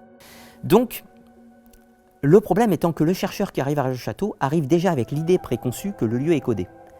On entre dans l'église de Rennes-le-Château en se disant « je vais entrer dans un lieu où il y a un message secret, un code, et je vais devoir le déchiffrer ». C'est une contamination mentale. On n'est jamais neutre quand on arrive à Rennes-le-Château.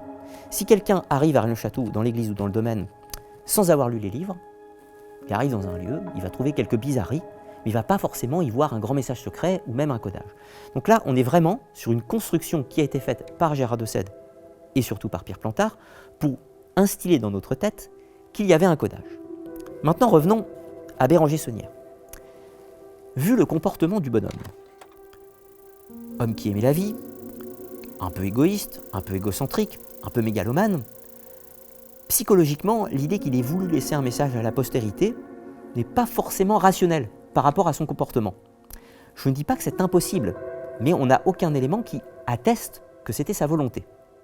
Donc, à mon sens, l'idée d'un codage dans les bâtiments et dans l'église sont une construction de Pierre Plantard via le livre de Gérard de Sède.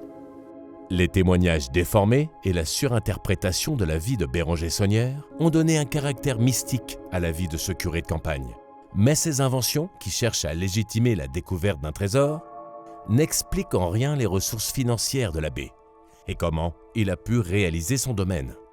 Revenons en arrière, jusqu'à l'arrivée de Béranger Saunière à Rennes-le-Château, là où tout a commencé.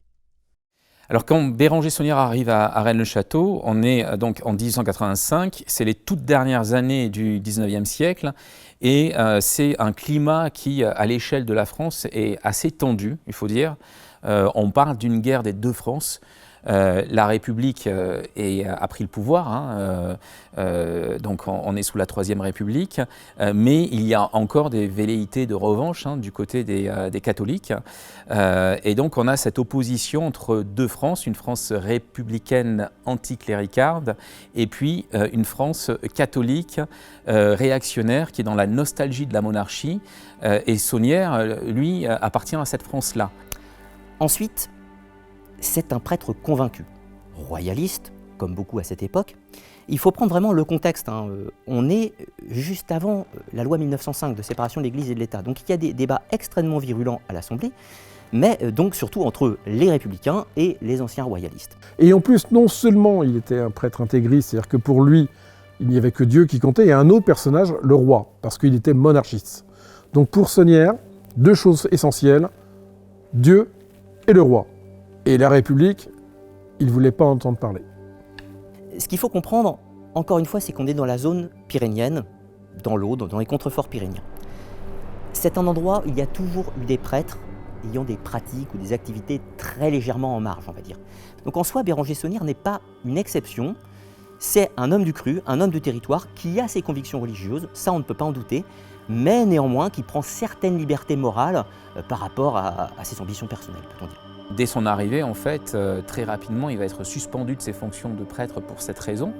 On est avant la loi de séparation des églises et de l'État, la loi de 1905, et donc les prêtres dépendent du ministère des cultes, ils sont rémunérés par l'État, donc à ce titre, ils ont une loi à respecter, il y a des choses qu'ils ne peuvent pas faire, et parmi les choses qu'ils ne peuvent pas faire, parmi les restrictions qui leur sont imposées par l'État, il y a la neutralité politique. Ils n'ont pas le droit d'essayer d'influencer le vote de leurs paroissiens et paroissiennes. Et c'est ce que va faire Saunière en fait. Dès l'automne 1885, on est en pleine période d'élections législatives, il va prononcer en chaire un discours très anti-républicain. Il donne des consignes de vote qui sont très claires, il va être dénoncé, ça va remonter jusqu'au ministre des cultes et il va donc être suspendu de ses fonctions de prêtre pendant quelques temps à cause de ça. Donc on voit bien qu'il s'inscrit dans son époque. Et quand il est suspendu, il est nommé par son évêque, qui a les mêmes sympathies politiques que lui, en fait, professeur au petit séminaire de Narbonne. Mais on peut déjà dire que Monseigneur Billard a partagé les mêmes vues politiques que l'abbé Saunière. Abbé Saunière qui appliquera, dès son arrivée à Rennes-le-Château, les consignes données par son évêque pour influencer les électeurs. Et quand il est à Narbonne, il va côtoyer une cellule réactionnaire qui s'appelle le Cercle catholique de Narbonne, qui va jouer un rôle important dans son retour à Rennes-le-Château et le financement des travaux de rénovation de l'église. On considère cela comme une sorte de financement politique. Alors les cercles catholiques, il y en avait un peu partout en France. C'est des organisations qui, sous couvert de bienfaisance, en fait, œuvraient en sous-main en faveur des politiciens les plus réactionnaires, royalistes et les plus pro-catholiques. En quelque sorte, l'extrême droite de l'époque. Et donc, par le biais de son frère Alfred, il va donc rencontrer les membres du Cercle catholique de Narbonne, qui vont le soutenir, parce que ce prêtre est pour eux une référence. Il a osé en chair dire qu'il ne fallait pas voter pour le parti radical socialiste, et c'est important. En réalité, ils sont 3 prêtres dans l'Aude à avoir agi comme ça. Et ces 3 prêtres vont être récompensés. Ils vont être récompensés par, dit-on, la comtesse de Chambord. Du moins, via le Cercle catholique de Narbonne, on peut penser que c'est comme ça que ça s'est passé. Et c'est par cette entremise-là que Saunière est rentré en contact avec des familles nobles, aristocratiques, qui avaient une influence profonde dans ce cercle catholique, soit parce qu'il faisait partie des membres fondateurs, soit parce qu'il faisait partie des soutiens financiers de ce cercle-là. Et Saunière était à ce moment-là un petit peu un martyr. Il avait été suspendu de ses fonctions, exilé, parce qu'il avait pris fait et cause contre la République et pour la France catholique, réactionnaire et monarchiste. Et donc ce martyr, on ne pouvait que l'aider. On a la famille de Boxot aussi, qui va donner de l'argent à Béranger Saunière pour la rénovation de l'église. Eh bien, la famille de Boxot fait partie des membres fondateurs du Cercle catholique de Narbonne. Et donc ce jeune curé qu'est Béranger Saunière se retrouve avec une somme plutôt confortable. Il en est très content, parce que c'est un gars qui est très ambitieux quand même, Béranger Saunière. Et donc dans cette optique-là, on peut interpréter certains des symboles que l'on trouve dans l'église de Rennes-le-Château, non pas en des termes ésotériques, mais selon une grille de lecture politique. Ainsi, le fameux diable sous le bénitier, qui pleure sous le bénitier, peut être vu comme une sorte d'anti-Marianne. Il faut savoir qu'à cette époque, à la fin du XIXe siècle, dans l'Aude, de nombreuses effigies de Marianne étaient inaugurées à la même époque dans le département, l'Aude étant le département qui concentrait le plus d'effigies de Marianne à cette époque-là. On peut facilement imaginer que le diable, sous le bénitier, était donc une sorte d'anti-Marianne. Si pour les républicains, Marianne pouvait être représentée sous les traits d'une jeune et belle jeune fille à la poitrine généreuse, pour le cercle catholique et pour Monseigneur Billard, l'évêque de Carcassonne à cette époque-là, la République était plutôt une sorte de diable difforme et grimaçant, une sorte de grand Satan qu'il fallait combattre. Et donc, tu vaincras qui? La République. Béranger-Saunière, c'est un homme qui veut avoir sa place dans le monde tout en ayant des convictions religieuses et qui peut-être va faire feu de tout bois afin d'obtenir cette position. Donc les donations concernent en fait la rénovation de l'Église, la rénovation de la place de l'Église, mais ne concernent pas le domaine. On sait qu'en 1897, il y a une lettre où Saunière explique qu'il rompt toute relation commerciale avec son frère, qui avait donc été président du Cercle catholique de Narbonne. Donc on voit qu'il y a quelque chose qui se passe à ce moment-là, une source qui se ferme avec Alfred Saunière, mais on ne sait pas pour quelle raison. C'est pas justifié dans cette lettre et on n'a aucun document éclairant là-dessus. Depuis les débuts de la recherche, c'est-à-dire dès fin des années 50 et surtout les années 60, on a hypothétisé que l'abbé Saunière avait trouvé un trésor dans l'église ou à proximité de l'église qui lui aurait permis de financer tous ses travaux. Donc effectivement, il a reçu des dons dans un premier temps, mais dès 1893, l'abbé Saunière s'est lancé dans un trafic de messes et a commencé à s'enrichir personnellement. Alors qu'est-ce qu'un trafic de messes? Un curé a le droit de dire en quelque sorte des messes privées, donc des messes à intention particulières qui sont destinées par exemple à la mémoire d'un défunt ou pour la venue d'un enfant, vous voyez ce genre de choses. L'abbé Saunière a donné à lui beaucoup d'argent par un trafic de messes dont l'ampleur est considérable. On se demande comment il a pu s'y prendre pour attirer des intentions de messe dans ce petit village perché sur son rocher, on se le demande. Par exemple, en 1897, l'abbé a reçu au total la somme de 24 973 francs 60. Et en 1899, l'année où son trafic a atteint probablement son maximum, il a encaissé au total 75 569 francs 55. Ce sont des sommes considérables à cette époque, mais il n'y avait pas là que des intentions de messe. L'abbé Saunière faisait argent de tout. Il va produire des chiffres qui sont inconcevables pour un curé. Je rappelle qu'une messe, c'est entre 1 franc et 1 franc 50 à l'époque, qu'un curé, d'après le droit canon, le droit canon c'est le droit de l'Église, c'est les règles, c'est comment doit fonctionner l'Église et un curé. Eh bien, le droit canon interdit à un prêtre de dire plus de 3 messes par jour. Bon. Mais quand on regarde les sommes que Béranger-Saunière reçoit, s'il avait dû dire toutes les messes, il y serait encore maintenant.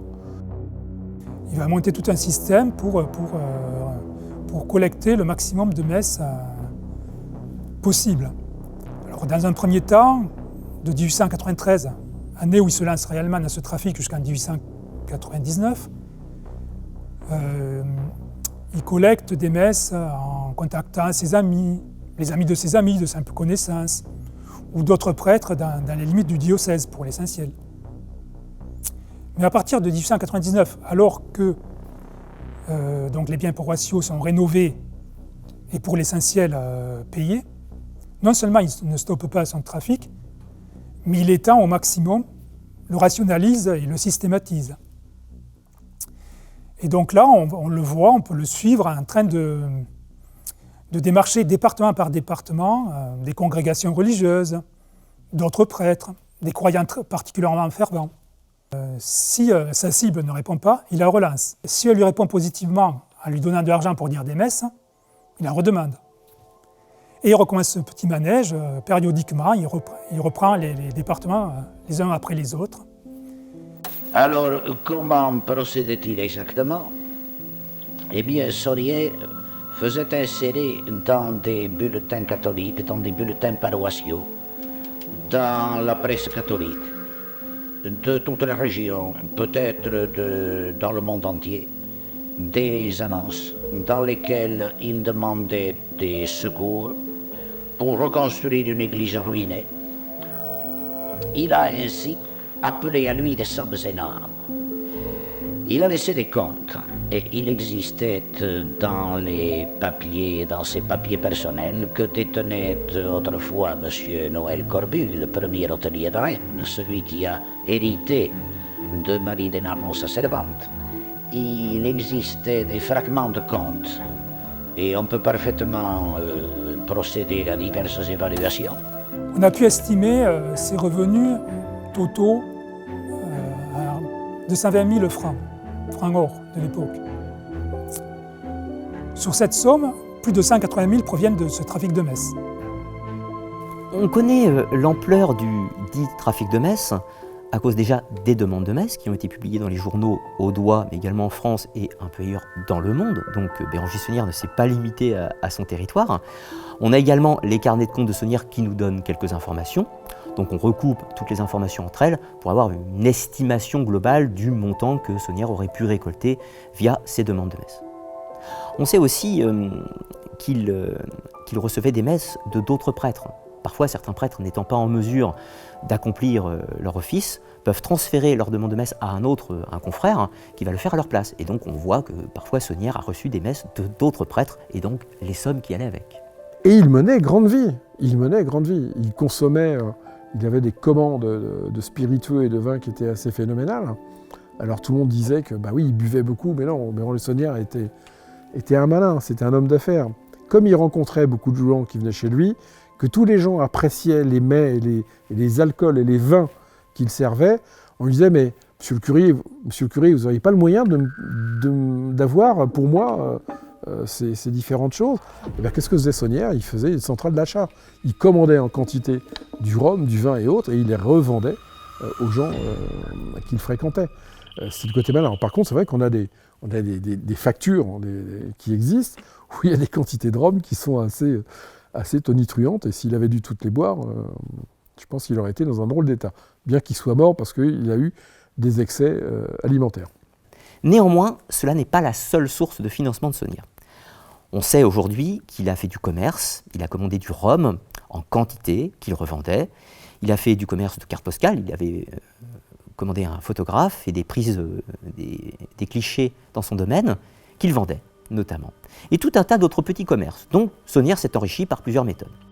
Béranger Saunière était donc un curieux personnage, et qui a su, grâce à un trafic, tirer son épingle du jeu. Ça détruit l'image, c'est vrai, du trésor de la caverne d'Ali Baba. Cette image-là, je pense qu'effectivement, pour Saunière, il faut sans doute l'évacuer. Béranger Saunière a trempé dans un trafic d'honoraires de messe. Simplement, les mythographes ont surévalué ses dépenses pour réfuter le fait que les honoraires de messe auraient suffi à acquérir tous ses biens, à faire construire son domaine, à assurer son train de vie, etc. Alors que bon, on a pu reconstituer également ses dépenses. On sait par exemple que son domaine a coûté grosso modo 65 000 francs or de l'époque. En biens de consommation, il a dépensé environ 20 000 francs. Enfin, Monseigneur Billard était encore plus filou, si on peut dire, que l'abbé Saunière, puisque lui sera accusé donc de captation d'héritage et puis aussi d'avoir détourné l'argent des caisses de retraite des prêtres du diocèse. Les constructions de l'abbé Saunière, on a eu du mal à les chiffrer au tout départ. Au tout départ de la recherche, c'est-à-dire dans les années 50 et 60, on avait une vision assez extravagante, en l'occurrence, des constructions de l'abbé Saunière. Depuis, la recherche a permis de retrouver toutes les commandes, les ateliers de construction, les entreprises qui ont travaillé avec Saunière, et aujourd'hui on peut estimer grosso modo l'ampleur de l'œuvre de Saunière, et elle n'est pas extravagante en parlant de milliards, évidemment. Ça reste une propriété bourgeoise, donc qui nécessite quand même certains capitaux, sans compter le domaine, les jardins, les 2 tours. Donc, on ne peut pas minimiser que la villa et les constructions globales de Saunière représentent un certain coût qui n'était pas à la mesure de la solde d'un petit curé de campagne. Néanmoins, il y a eu évidemment des exagérations. Aujourd'hui, la recherche a permis quand même de recentrer un petit peu la valeur des constructions de Saunières, ce qui reste impressionnant, mais qui n'est pas démesuré, bien entendu. Pendant longtemps, les chercheurs ont vu ce domaine, mais n'ont pas cherché à reconstituer son histoire, et notamment à travers les différentes factures dont Saunières a dû s'acquitter. Quand on se plonge dans ces papiers-là, qui sont longtemps restés ignorés des chercheurs, tout simplement parce qu'ils ne s'y intéressaient pas, hein. On avait l'image du curé au milliard, on s'en foutait pas mal de savoir comment il avait construit ça. L'important, c'était qu'il avait trouvé un trésor et on cherchait que ça. Pendant des années, l'affaire de Rennes-le-Château, ça a été ça. Puis à un moment donné, certains se sont dit, mais quelle a été finalement l'histoire vraie de cet homme, derrière cette légende qui s'est tissée autour de lui. Donc certains chercheurs ont commencé à s'intéresser à ces documents qui étaient là, mais qui ne suscitaient aucun intérêt. Et là, on s'est rendu compte que ce n'est pas d'un coup de baguette magique que ce domaine a été érigé. Ça a pris du temps, ça s'étale sur des années. Et puis surtout, Saunières est très regardant. C'est-à-dire qu'on a ces correspondances avec ces entrepreneurs. Et on voit bien que sur la qualité des matériaux utilisés, il tire, des fois, pas tout le temps, mais des fois, sur certaines périodes, il va tirer vers le bas. À des moments, il ne peut pas payer. Puis à des moments, semblerait-il, il a des rentrées d'argent. Il est toujours en train de retarder ses factures, de mettre des délais, etc. Tout ça. Donc on voit qu'il ne dispose pas d'une somme colossale, clé en main, pour payer tout d'un seul coup, mais que l'argent rentre progressivement. Par le trafic, par les autres commerces, et possiblement par les donateurs généreux, qui peut-être à un moment ont arrêté d'être généreux. On voit aussi des échéanciers de paiement qui vont s'étaler dans le temps. Donc ce n'est pas quelqu'un qui manifestement bénéficie des milliards qu'on lui a prêtés. Il a de l'argent, il en aura toujours, mais ce n'est pas le curé au milliard qui peut dépenser sans compter. Les revenus connus de Béranger Saunières suffisent à expliquer l'ensemble de ses dépenses, tout simplement.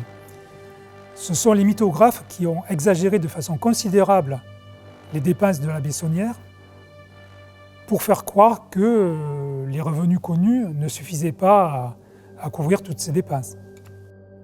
Tous ces éléments mis au jour permettent de mieux comprendre qui a été l'abbé.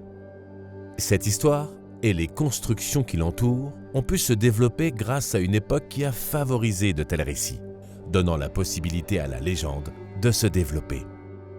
J'aime à dire c'est l'après-guerre, hein, donc les gens ont vécu la guerre, ont besoin de reconstruire physiquement le pays et économiquement, mais ils ont aussi besoin de reconstruire un peu les esprits. Et puis finalement, ils ne se retrouvent peut-être pas nécessairement dans les différentes religions qu'ils ont à eux. Et ils vont chercher d'autres choses à travers différents types d'écrits, dont notamment ceux de Decède, de Charroux, mais d'autres aussi, de plein d'autres.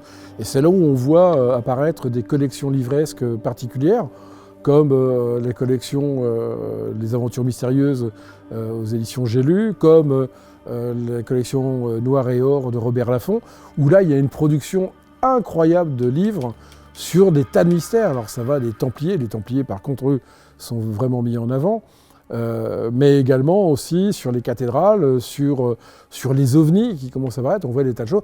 Et c'est un milieu qui est en pleine effervescence, et c'est pour ça que les écrits d'un Decède et d'un Lincoln d'ailleurs, enfin les trois Anglais, vont marcher, parce qu'on est dans cet esprit-là et que les gens sont à l'écoute de ce genre de choses, avec toutes les dérives qu'il y aura pu y avoir également. L'affaire de Rennes, c'est aussi un labyrinthe ou une toile araignée qui grandit perpétuellement. Aujourd'hui, les gens qui fréquentent le lieu, la plupart ne viennent pas pour le trésor de l'abbé Saunières, ni même pour le décodage de l'église. Aujourd'hui, ils viennent pour trouver les énergies du féminin sacré, se reconnecter à Marie-Madeleine, Isis ou d'autres divinités, quels que soient leurs noms et les croyances. Ils viennent possiblement chercher un lieu pour se reconnecter à la nature. Après, on a même eu l'ufologie qui s'est invitée dans cette affaire, avec les observations potentielles qu'il y aurait eu au Mont Bugarache. Donc, à mon sens, il n'y a pas une affaire de Rennes-le-Château, il y en a trois. La première, c'est la vie de Béranger Saunières et les curiosités. La deuxième, c'est ce qui va commencer avec l'or de Rennes, l'idée d'un grand secret, d'un codage, de quelque chose de nature ésotérique ou spirituelle. Et la troisième affaire, qui concerne la région plus largement, et le terreau propice aux hérésies, et le terreau qui va faire que, encore aujourd'hui, de nombreuses personnes sont attirés par ces lieux et vont être en quête, entre quête de spiritualité, de reconnexion avec la nature, d'énigmes historiques ou archéologiques ou mystiques, etc. Donc qui dépassent largement en réalité l'affaire initiale de la petite vie de Béranger-Saunière et de ses curiosités. Aujourd'hui, ce n'est plus tant l'affaire de Béranger-Saunière qui intéresse, mais plutôt cette histoire sert de prétexte à discuter tout le fond ésotérique et religieux du monde occidental. Au-delà de ça, pourquoi ça marche à Rennes-le-Château ? Le paysage.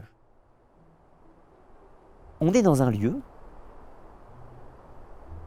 où la magie est omniprésente. La magie au sens les paysages, au sens l'histoire locale, au sens cet endroit qui porte à l'imaginaire. Si on était dans la banlieue parisienne ou dans un lieu terne où il y avait peu de charme, peut-on dire, il est probable que l'affaire de Rennes se serait endormie tout aussi vite. Aujourd'hui, si vous fréquentez la haute vallée de l'Aude, vous allez croiser quelques Français, mais beaucoup d'Espagnols, beaucoup d'Anglais, des Japonais, des Argentins. Toutes les nationalités du monde se croisent à Rennes-le-Château, petit village de 80-90 habitants de l'Aude. Peut-être que d'ici quelques décennies, Rennes-le-Château sera un lieu de pèlerinage complètement mystique et déconnecté de son assise historique. Voilà, c'est un scénario qu'on peut imaginer.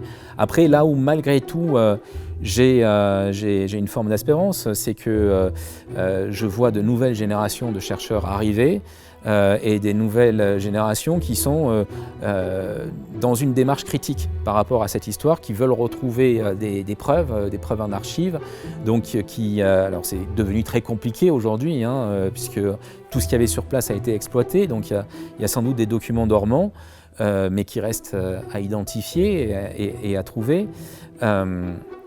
Donc cette génération-là, j'espère, va entretenir l'histoire de la Bessonnière telle qu'elle a été, telle qu'elle nous fait encore rêver aujourd'hui. Et voilà, donc on peut malgré tout espérer, mais c'est vrai que ça pourrait donner quelque chose de tout à fait surprenant, vu la tournure que prend une partie de l'affaire aujourd'hui. L'affaire de Rennes-le-Château ne peut pas se terminer. Et encore une fois, pour plusieurs raisons. La première raison, c'est que les gens n'ont pas le désir qu'elle s'arrête. Peut-être que, consciemment, les chercheurs souhaiteraient trouver l'énigme, trouver la réponse, trouver le trésor, le grand secret ou quoi que ce soit d'autre. Bien évidemment que les gens ont le désir de répondre à la problématique. Mais aujourd'hui, l'affaire de Rennes-le-Château est devenue tellement vaste qu'il y a 50 affaires dans l'affaire en réalité. Donc on ne peut pas résoudre toutes les questions, et quand une question est résolue, deux autres se posent derrière. Donc c'est une affaire qui s'enrichit en elle-même. Les chercheurs, même s'ils souhaitent trouver la réponse, quand ils auront trouvé ce qui pour eux est une réponse, ils vont encore chercher deux autres questions derrière. Donc évidemment, ça ne s'arrêtera jamais. Mais il subsiste encore un élément à éclaircir, celui du berger Paris. A-t-il vraiment existé ? Les zones de montagne ont toujours été propices au folklore, à l'imaginaire et donc aux légendes diverses et variées. Ainsi, on va trouver tout un tas de légendes de trésors qui existent bien avant en fait, l'affaire de Béranger-Saunière. Souvent, on parle de l'affaire du berger Paris qui aurait trouvé un fabuleux trésor. En réalité, cette légende du berger qui trouve un trésor de façon miraculeuse, peut-on dire, c'est un élément que l'on va retrouver dans toutes les vallées des Pyrénées, quasi en copier-coller. Donc, par exemple, dans le folklore pyrénéen, on a le même berger en Haute-Pyrénées, en Comminges, en Ariège, etc. C'est du copier-coller. On a un berger, c'est-à-dire un innocent, grosso modo, qui trouve un trésor, et la figure du diable, ou concrètement une incursion du fantastique ou de l'imaginaire, du merveilleux, qui atteste une découverte en fait. L'idée c'est qu'il y a toujours des forces surnaturelles qui permettent cet élément. Et là en fait on touche l'inconscient des peuples, qui est qu'on a tous cette aspiration du grand secret, du trésor à trouver, et donc en l'occurrence en soi, on en trouve à Rennes-le-Château et on en trouve partout. Ça c'est pas une spécificité à Rennes-le-Château, mais il y a un légendaire bien avant l'affaire de Rennes. Ça montre que les gens ont une aspiration au sacré, une aspiration au merveilleux, et que le cadre de la région, mis en lumière par Saunière et surtout par Pierre Plantard, a créé une sorte de capitale du merveilleux, une capitale de l'ésotérisme, ou, comme on l'appelle parfois, la colline enchantée, ou la colline envoûtée. Dans les méandres mystiques de Rennes-le-Château, le récit envoûtant de l'abbé Saunière et des secrets insaisissables qui l'entourent ont ensorcelé l'imagination de milliers de personnes, ravivant les flammes de la curiosité et de la passion. Cette saga nous a transportés bien au-delà des simples découvertes de l'ecclésiastique, révélant un réseau complexe de manipulations et d'indices qui confère à cette histoire une aura véritablement envoûtante. D'un simple témoignage est née une quête exaltante, évoluant vers les labyrinthes de mystères qui exercent aujourd'hui encore une fascination irrésistible. Mais derrière chaque révélation, chaque récit, des plumes ont coulé et des millions de pages ont été écrites, influençant profondément un public avide de sensations fortes. Malgré nos efforts pour démystifier les manipulations et les faux qui ont imprégné ce récit, il est fort probable que de nouvelles théories viendront un jour raviver la flamme de cette quête légendaire. L'abbé Saunière, assurément, serait stupéfait de voir l'ampleur que son propre récit a pris. Notre enquête a mis en lumière le fait que l'on a souvent embelli la légende de l'abbé, mais nombreux sont ceux qui continuent à croire en cette histoire. Ce trésor sera-t-il un jour découvert ou devons-nous souhaiter qu'il ne le soit jamais? Peut-être n'a-t-il pas mis la main sur le trésor le plus légendaire, mais il a donné naissance à la plus captivante légende de trésor. Mais ce qui est sûr et certain, c'est que l'éclat de ce trésor mystique continuera de briller au-delà des ombres de Rennes-le-Château pour les siècles à venir.